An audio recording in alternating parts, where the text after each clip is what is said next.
Hello, അപ്പോൾ കഴിഞ്ഞ ദിവസം ഞാൻ പറഞ്ഞ തീയലിൻ്റെ റെസിപ്പിയാണ്. ഇതിലേക്ക് ഞാൻ 2 കത്തിരിക്ക എടുത്തിരിക്കുന്നത്. പിന്നെ ഇതിലേക്ക് ഞാൻ ചേർത്തത് കുറച്ച് ചെറിയ ഉള്ളി, 2 പച്ചമുളക്, ഒരു കറിവേപ്പില, ഇഞ്ചി വെളുത്തുള്ളിയുടെ ടേസ്റ്റൊക്കെ നിങ്ങൾക്ക് തീയൽ ഇഷ്ടമാണെങ്കിൽ നിങ്ങൾക്ക് അതും ചേർക്കാം. പിന്നെ ഒരു ചെറിയ നെല്ലിക്ക വലുപ്പത്തിലുള്ള പുളി എടുത്ത് അത് കുറച്ച് ചൂടുവെള്ളത്തിലൊന്ന് സോക്ക് ചെയ്ത് വെച്ചിട്ടുണ്ട്. പിന്നെ ഞാൻ ഈ തീയൽ ഉണ്ടാക്കുന്നത് നമ്മുടെ വെളിച്ചെണ്ണയിലാണ്. നിങ്ങൾക്കൊരു വത്തക്കുഴമ്പ് ടേസ്റ്റൊക്കെ വരണമെങ്കിൽ നമ്മുടെ നല്ലെണ്ണയിൽ ഉപയോഗിച്ചാലും നല്ല ടേസ്റ്റ് ആട്ടോ. പിന്നെ കടുക് പൊട്ടിക്കുക, ഉലുവ പൊട്ടിക്കുക. പിന്നെ ഇതിലേക്ക് ചെറിയ ഉള്ളിയും കറിവേപ്പിലയും പച്ചമുളകും ഇട്ടതിൻ്റെ വീഡിയോ ഞാൻ എടുത്തില്ല, അതുകൊണ്ടത് കാണാനില്ല.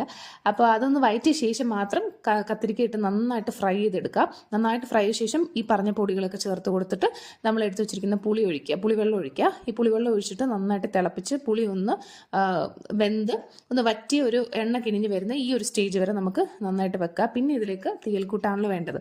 ശരിക്കും ഈ ഒരു റെസിപ്പി ആയിട്ടൊക്കെ കാണിക്കാനുണ്ടോ എന്ന് ഞാൻ ആദ്യം വിചാരിച്ചെങ്കിലും പിന്നെ ഇപ്പോൾ ഒരുവിധം എല്ലാവരും എന്നെ പോലെ റെഡി മിക്സ് തീയൽക്കൂട്ടായിരിക്കും ഉപയോഗിക്കുന്നത്. ഞാനെന്തായാലും അതോട്ടോ ഉപയോഗിക്കുന്നത്. അപ്പോൾ നമ്മുടെ ഒരുവിധം എല്ലാ സൂപ്പർ മാർക്കറ്റ്സിലും കിട്ടും തീയൽക്കൂട്ടെന്ന് പറഞ്ഞ്. അപ്പോൾ ഞാൻ ഉപയോഗിക്കുന്നതിൽ തേങ്ങയും കറിവേപ്പിലയും മാത്രം ഉള്ളതാണ്. ചിലതിൽ മസാല ഉള്ളതുകൊണ്ട് അത് നോക്കി നിങ്ങൾ മേടിക്കുക.